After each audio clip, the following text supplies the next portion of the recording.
The phone went face down on the counter so fast it skidded, and Ashley's hand stayed flat on top of it a half-second longer than it needed to.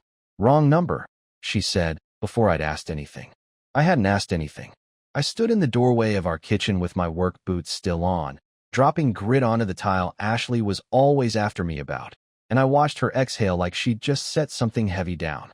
She smiled at me a beat too late. It was a Tuesday. Nothing about a Tuesday should require that kind of recovery. "My name is Ryan Coleman. I'm 38. I run job sites for a mid-sized construction firm here in Dayton, Ohio, and at the time all this started, Ashley and I had been married 9 years, together closer to 12. If you count the 2 years before the ring, back when she used to fall asleep on my shoulder in movie theaters, and I used to think that was the whole definition of happiness. We had a daughter, Emma, 7 years old, missing her front teeth and obsessed with a cartoon about talking dogs that I could recite better than I could recite my own wedding vows at that point. I tell people now, when they ask how long we were married, that the number doesn't mean what people think it means. 9 years can look solid from the outside and be hollow in the middle. I didn't know that yet, standing in that kitchen. I just knew something in the room had shifted, the way the air shifts right before a storm you can't see yet. You know that feeling, when nothing is technically wrong, but your body clocks it before your brain does? I let it go. That's the first thing you should understand about me, because it matters later. I am a man who lets things go. Not out of trust, exactly. Or maybe it was trust, back then. I worked 60-hour weeks running 3 sites at once. I came home tired in a way that lived in my joints, and the last thing I wanted after a day of chasing subcontractors and reading blueprints under a hard hat was a conflict I'd invented out of a phone flipped face down on a counter. So I kissed her on the temple, grabbed a beer, and asked how Emma's day at school had gone. Ashley told me about a spelling test. I believed every word of it, because there was no reason not to, and because believing her was easier than the alternative. And I was a man who had built an entire life out of choosing the easier thing whenever the harder thing didn't announce itself loudly enough to demand attention. That was the shape of our marriage back then, if I'm honest about it now in a way I couldn't have been then. I worked. Ashley managed everything else. Emma's school schedule, her mother's doctor appointments, the house, the two of us. She'd been a dental hygienist for going on 11 years, worked 4 days a week at a practice off Far Hills Avenue. And somewhere in the last year or so, she'd started going to a gym near the office 3 mornings before her shift. I remember thinking, when she first mentioned it, that I was glad. She'd lost herself a little after Emma was born, not in a way either of us talked about directly, more in the way she stopped mentioning her old friends, stopped bringing up the photography classes she used to take. I figured the gym was her getting some of that back. I encouraged it. I told her that, actually, standing in this same kitchen a few months before the phone incident. Good. You should have something that's just yours. I didn't know yet how literally she'd take that. My brother Mark called that same week, in the middle of his own divorce from Diane, and he said something to me on the phone that I brushed off completely at the time. He said, "You ever get the feeling you're the last guy at the party to figure out the party's over?" I laughed. I told him that was rough. "Man, sorry you're going through it." And I meant it. Mark had been quietly falling apart for months, sleeping on my buddy's couch, calling me at odd hours just to hear another voice. I didn't think for 1 second he was talking about anything close to home. I had my own life, my own marriage, and it looked nothing like his. That's what I told myself. I want to say something here, because some of you already know exactly what I mean. There's a specific kind of certainty men like me carry into a marriage, the kind that isn't arrogance, exactly, just a quiet assumption that the bad things happen to other people's families, not yours, because yours is the normal one, the stable one, the one that works. 3 days after the phone thing, I came home early. A pour got rained out, and I had the rare gift of an entire Thursday afternoon. Ashley's car wasn't in the driveway. That wasn't unusual. She picked Emma up from her after-school program most days around 4:30. I let myself in, dropped my bag by the door, and noticed her gym bag sitting by the stairs, unzipped, a folded gray t-shirt visible on top that wasn't hers, too big, a logo I didn't recognize stitched across the chest. I stood there for a second looking at it. I told myself it was probably left behind by someone at the gym, tossed in with her things by mistake, a locker mix-up, nothing worth mentioning. I zipped the bag closed and carried it upstairs myself, The way I'd carried 100 other small, unremarkable things in that house without a second thought.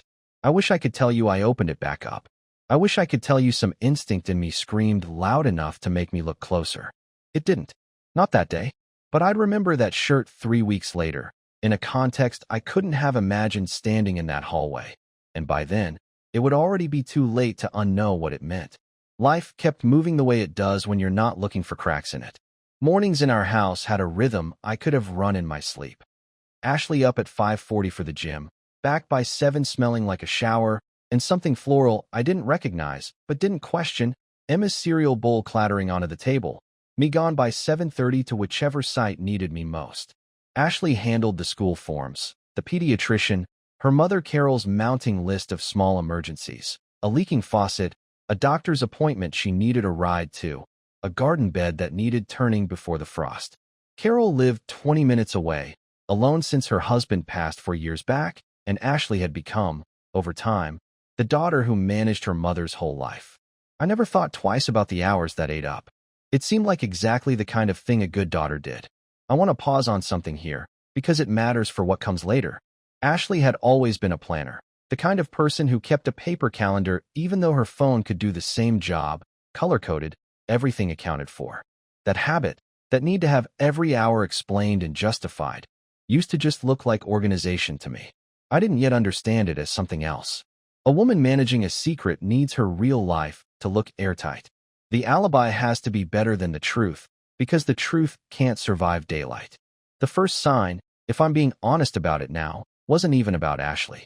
It was about Jenna. Jenna Park had been Ashley's closest friend since dental hygiene school. Loud, funny, married to a guy named Doug who sold insurance and coached Little League on weekends.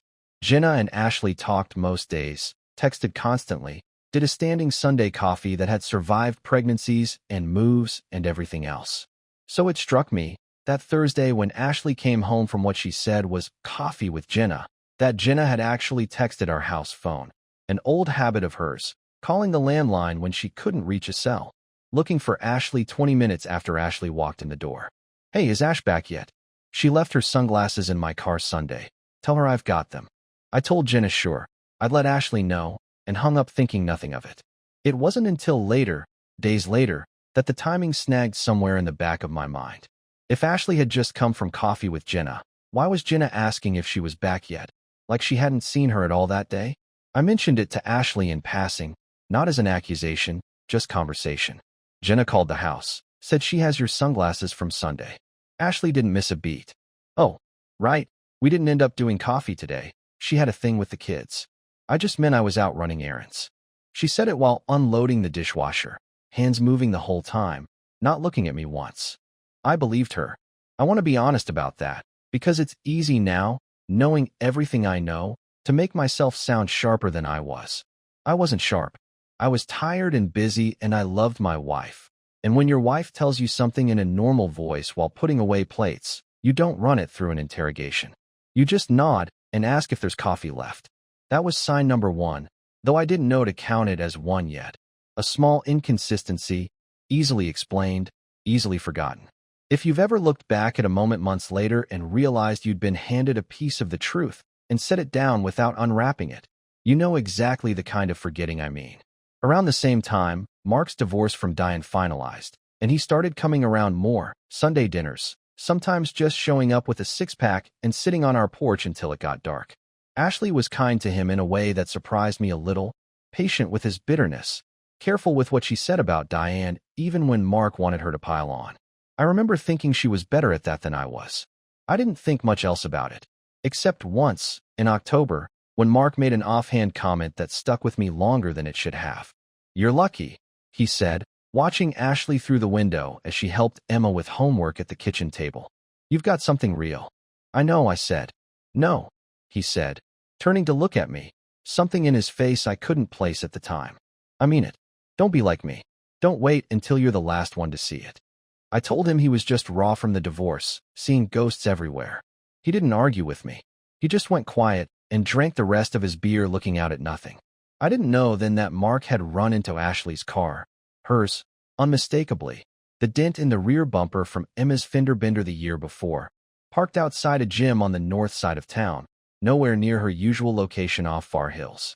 He never told me. Not that day, not for a long time after.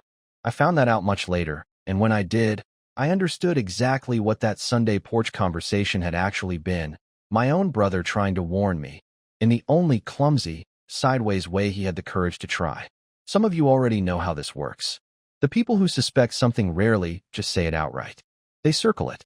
They give you a chance to ask the real question, and if you don't ask it, they let it go, because it isn't theirs to say. By November, the gym mornings had stretched, 6 days a week instead of 3, sometimes an hour and a half instead of 45 minutes. I noticed it the way you notice weather changing, gradually enough that you don't clock the exact day summer became fall. Ashley looked good, genuinely good, in a way I told myself was just the exercise. She laughed more at her phone than she used to. She started keeping it face down on the nightstand at night, screen dark, something she'd never done before. Always a light sleeper, always checking it if it buzzed. Now it stayed silent and dark and untouched until morning, and I told myself that was progress, a woman finally learning to unplug.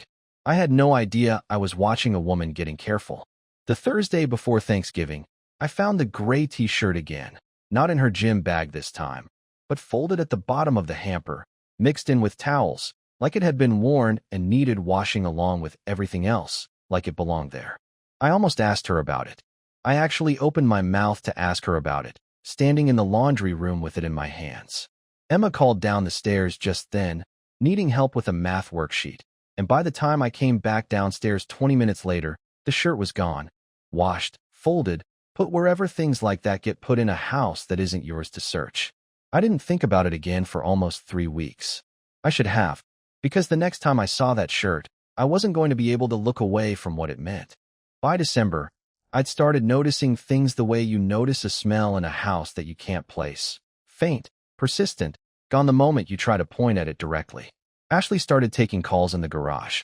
Not every day, not even every week, but enough that I began to register the pattern without consciously deciding to track it.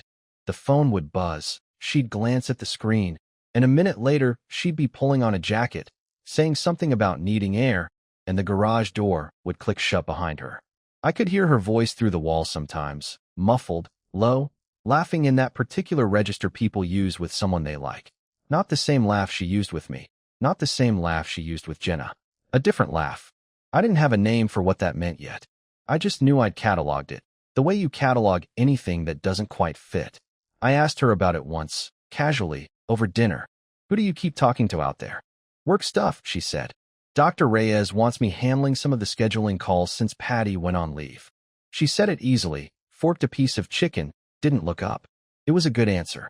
It was specific enough to sound true and boring enough that I had no reason to follow up. I let it sit. I want to stop here for a second, because if you've ever caught yourself constructing reasons not to look closer at something, not because you're stupid, but because some part of you already suspects what you'll find and isn't ready to carry it yet. You already know exactly where I was in December. I wasn't naive. I was protecting something. I just didn't know yet that what I was protecting had already stopped existing in the way I thought it did. Christmas that year was strange in a way I couldn't articulate at the time. Ashley bought Emma everything on her list, and then some. An entire second gift, a bike we hadn't discussed, paid for with cash she said she'd been saving from extra hygienist shifts.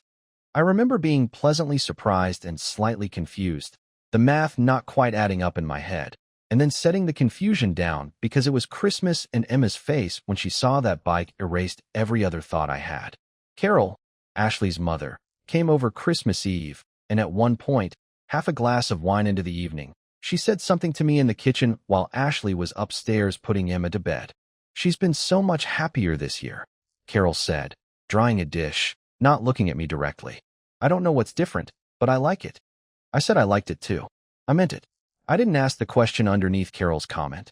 What changed? Because some part of me, even then, didn't want the answer badly enough to risk hearing it.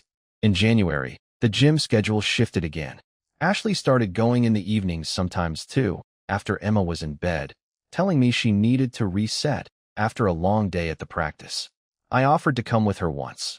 I'd been meaning to get back in shape myself, told her half-jokingly we could go together. She hesitated. It was less than a second, barely a flicker, but I caught it. The way you catch a word someone almost says and swallows instead. It's kind of my thing, she said, recovering fast, smiling. You'd cramp my style. I laughed it off. But something about the hesitation stayed lodged in me longer than the joke did. The real crack came on a Tuesday in late January, and it came from somewhere I never expected, Emma. We were driving home from her gymnastics practice, just the two of us, Emma chattering about her coach, when out of nowhere she said, "Mommy's friend Trevor has a dog like Ranger." Ranger was our neighbor's Labrador. I glanced at her in the rearview mirror. Who's Trevor, Bug? Mommy's gym friend. He picked me up from Grandma's that one time, remember? He let me pet his dog after. I didn't remember, I said, carefully, keeping my voice light the way you do when you're trying not to spook a 7-year-old into silence. Oh yeah. When was that? I don't know. A while ago. He's funny. And then she was on to something else entirely, some story about her friend Zoe's lunchbox, and the moment passed for her completely, the way things pass for kids, weightless. It did not pass for me. I sat with that name the whole drive home. Trevor. Turning it over, trying to place it anywhere in the world Ashley had described to me. She'd never mentioned a Trevor. Not once. Not in 9 years. Not at the gym. Not at work. Not among any of her friends. A man who had, at some point, picked our daughter up from her grandmother's house. A man Emma called funny, easily, like someone she already half knew. I didn't say anything to Ashley that night. I told myself I wanted more before I said anything. That raising it based on an offhand comment from a 7-year-old was reaching, that there was probably some boring explanation, a trainer at the gym, a friend of Jenna's husband, something. I told myself a lot of things that night, lying next to Ashley in the dark, listening to her breathe, wondering for the first time in 9 years of marriage whether the woman next to me was someone I actually knew. I didn't sleep much.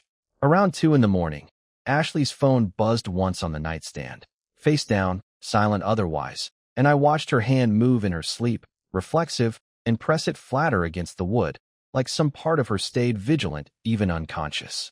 I lay there a long time after that, staring at the ceiling, running through 9 years of Tuesdays and gym mornings and garage phone calls, looking for the scene where all of it had started, and finding I couldn't locate it. That was its own kind of answer. If you can't remember when something started going wrong, it usually means it's been wrong longer than you've let yourself believe. I didn't know it yet, but the name Trevor wasn't the worst thing I'd learned that winter. It was just the first thread, and once I started pulling it, 3 weeks later, everything else in that house was going to come apart in my hands whether I was ready for it or not. I started watching for real after that. Not confronting, watching. There's a difference, and it's not a comfortable one to admit to. I told myself I was being responsible, gathering facts before I said something I couldn't take back. Some of that was true. Some of it was also just fear, dressed up as due diligence. The first thing I did was call Jenna. Not Ashley, Jenna. I told myself it was innocent, just catching up, and I steered the conversation toward the gym, toward whether she and Ashley still did their Sunday coffee. Jenna hesitated on the phone in a way that told me more than her words did. "We do sometimes," she said. "Ryan, is everything okay?" "Fine," I said. "Just wondering if you know a guy named Trevor." "From Ashley's gym, maybe." The silence on the other end lasted maybe 2 full seconds. 2 seconds is a long time on a phone call. I think. I mean, I've heard the name, Jenna said too carefully.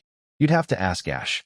I thanked her and hung up, and I sat in my truck in a Kroger parking lot for 10 minutes before I could make myself drive home. Jenna knew something. Jenna had known something for a while. I understood then, and had decided a long time ago that it wasn't hers to hand me.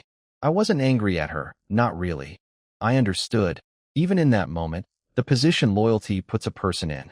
But it confirmed something I'd been trying not to let myself confirm. There was a something to know. I found the gym's name the next week, almost by accident. A receipt in Ashley's coat pocket when I grabbed her jacket for her at Emma's school pickup, a smoothie charge from a place called Iron Vault Fitness, North Side, nowhere close to the location off Far Hills she'd always told me about. I looked it up that night on my phone in the bathroom with the door locked, feeling like a stranger in my own house. Iron Vault had a website. It had a staff page. 3rd row, 2nd photo. Trevor Hastings, personal trainer. Late 30s, the kind of build that comes from a job built around a mirror. I stared at that photo longer than I want to admit. I didn't do anything with it that night. I want to be honest that this was the point where I made a decision I'm not proud of. I didn't confront her. and I didn't tell her what I'd found. I started building a file instead. Screenshots of the gym's location. A photo of the receipt before I put the coat back exactly how I found it. I felt like I was betraying something just by looking, even though I was the one being lied to. That's its own kind of sickness, if you've never felt it. Becoming a detective in your own marriage. Hating yourself a little more with every piece of proof you collect. You already sense where this is going. I did too by then. I just wasn't ready yet. 2 weeks in, I followed her. Once. I'm not proud of that either, but I'm telling this whole thing honestly, or I'm not telling it at all. It was a Wednesday, a gym evening, Emma at Carol's for the night. I told Ashley I was heading to Mark's to help him move a couch. I drove to Iron Vault instead and parked 3 rows back, engine off, telling myself I'd leave the second nothing happened.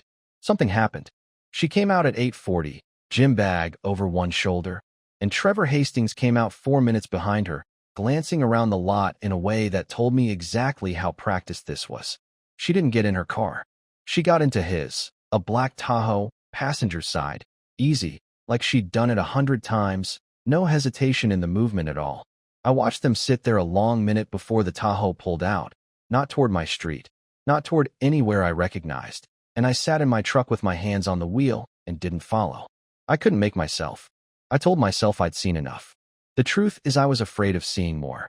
I didn't know it then, but she almost told me that same week. This is what she was living through, in her own words, told to me much later. I remember sitting in his truck that night thinking, I have to end this. I have to be the one to end it before it ends me. I told myself that so many times by then it had stopped meaning anything. I was so tired of being 2 different women. The one who packed Emma's lunch and the one who checked her phone in a locked bathroom stall. I almost said it out loud to him that night.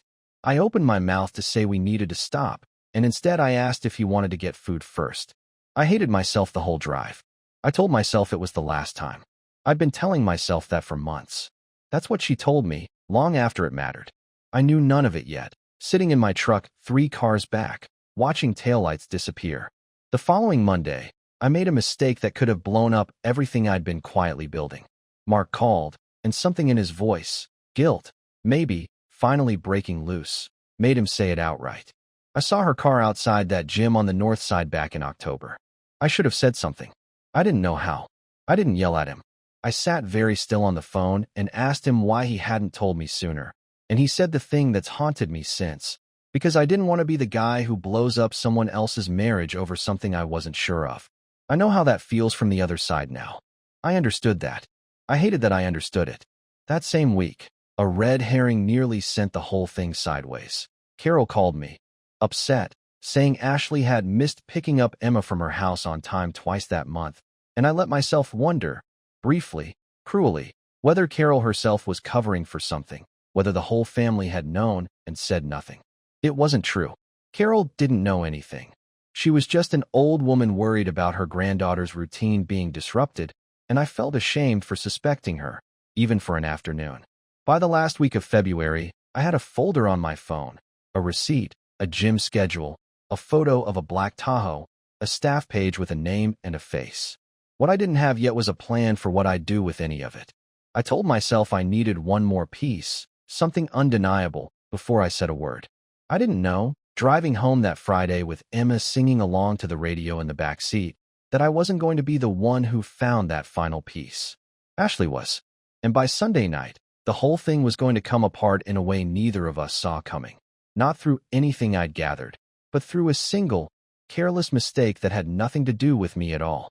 The message came through on the kitchen iPad on a Sunday morning while I was scrolling for a pancake recipe. We'd set that iPad up years ago, synced to the same Apple ID as Ashley's phone so Emma could FaceTime Carol without needing anyone's cell. I'd forgotten that detail completely, until a text notification slid down from the top of the screen, mid-recipe, from a name I now knew. Trevor, last night was everything. Can't stop thinking about you. Same time Thursday. I stood there in my socks on the kitchen tile with maple syrup still on my fingers, and the whole world went very quiet and very loud at the same time. I didn't say anything right away. Emma was at the table eating cereal 6 feet from me, and some instinct older than anger made me set the iPad face down and finish making her breakfast like my hands weren't shaking. I got her dressed. I dropped her at Carol's an hour early, telling Carol some excuse about needing to run errands with Ashley, and Carol, sweet, oblivious Carol, just kissed Emma's head and told her to have fun with Grandma. Then I drove home and waited for my wife to walk through the door.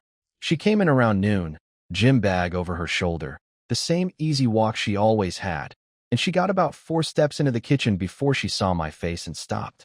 "What's wrong?" I didn't answer. I turned the iPad around and set it on the counter between us, screen still lit with Trevor's name at the top. Her face didn't do anything for a second. I watched something in her go completely still, not composed, just frozen, the way an animal freezes when it hasn't decided yet whether it's been seen. Then her hand came up to her mouth, and she said, "Oh my God." So quiet I almost didn't hear it. I felt something crack open in my chest that I'd been holding shut for months without fully admitting it. My voice, when it came, didn't sound like mine. "How long?" It wasn't a question, not really. It came out flat and small, and I heard it break on the second word and not come back. I didn't cry, not yet, but something in my throat closed up so hard I had to stop and start again. "How long, Ashley?"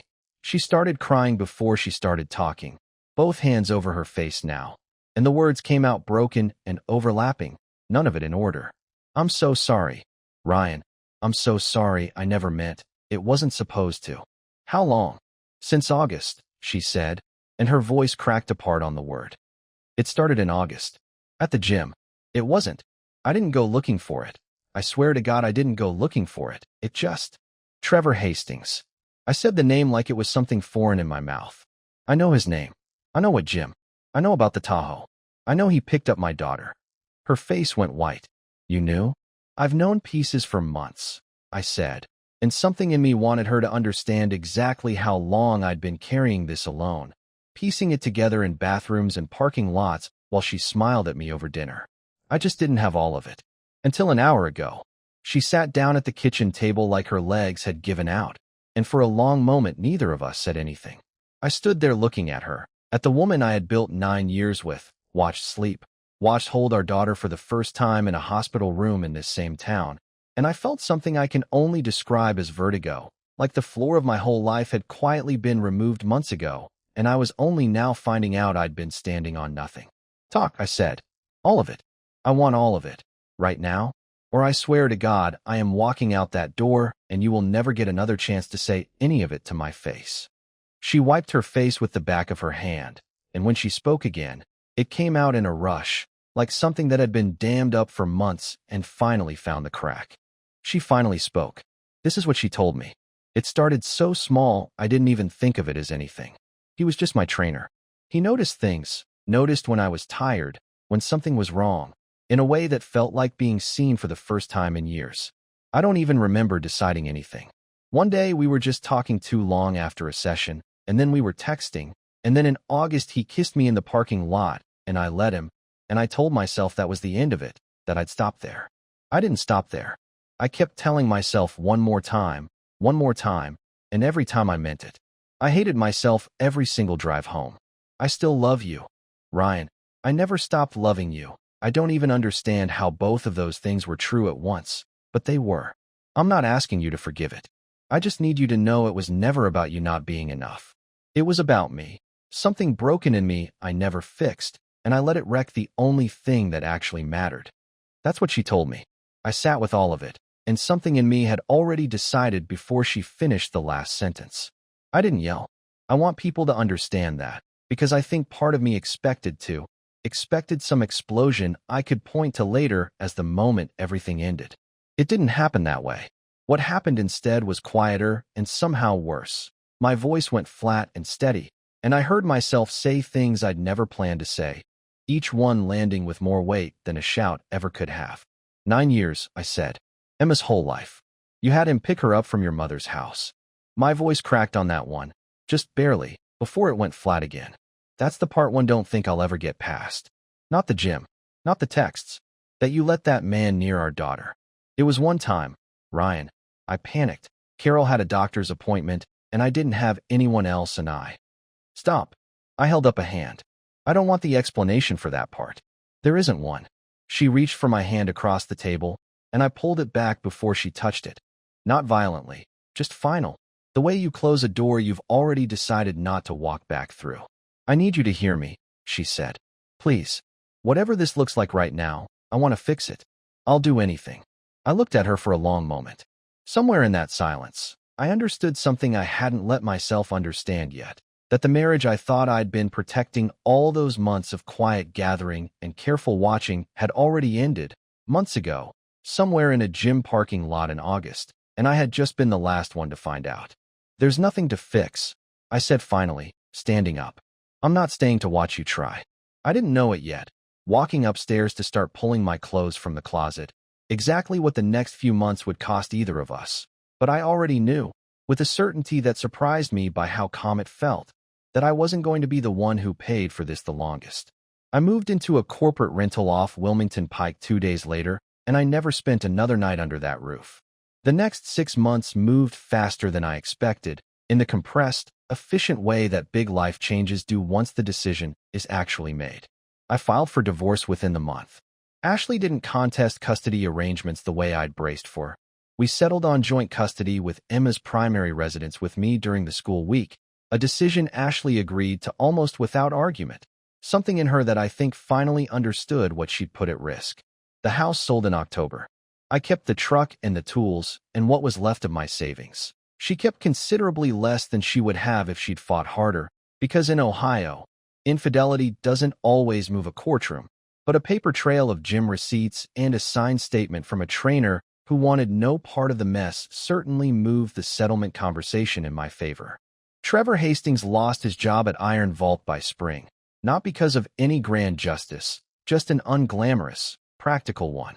His manager found out through the gym's own gossip chain that he'd been sleeping with a client, a fireable offense buried in the employee handbook, and by March, Ashley told Jenna, who told me, months later, in a conversation I hadn't asked for, but didn't stop, that Trevor had simply stopped answering her calls once the divorce got messy and his own life got complicated. He didn't fight for her. He didn't show up. He disappeared the way men like that always eventually disappear, once the thing they wanted stops being easy. Ashley moved into an apartment near her mother's place.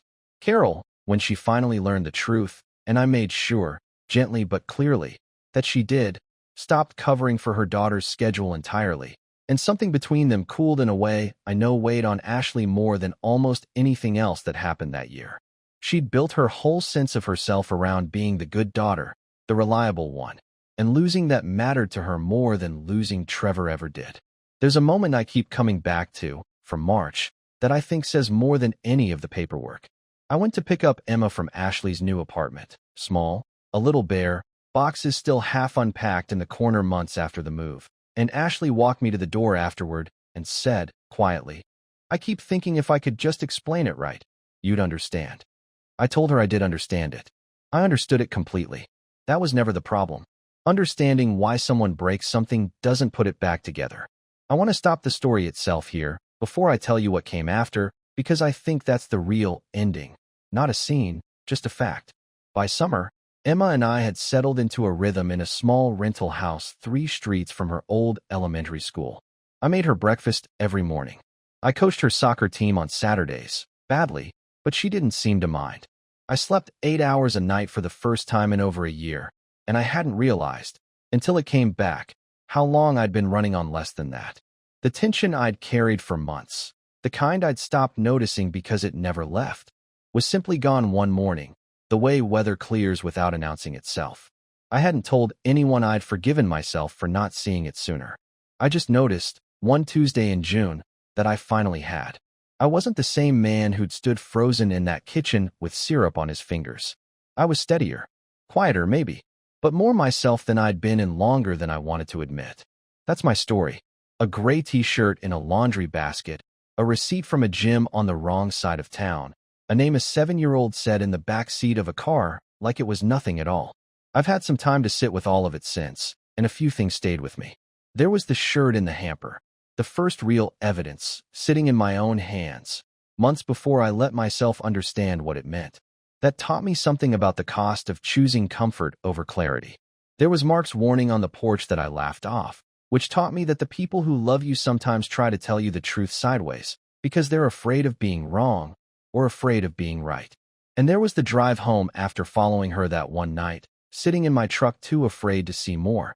That taught me the hardest lesson of the whole thing, that avoiding pain doesn't stop it from arriving. It only delays who gets to control how it lands. Have you ever found something that should have changed everything and set it down anyway, telling yourself it meant nothing? I think most of us have a version of that shirt in the hamper somewhere in our own lives. Thank you for staying with me through all of this. If any part of it hit close to home, I'd genuinely like to hear about it in the comments. I read every one. See you in the next story.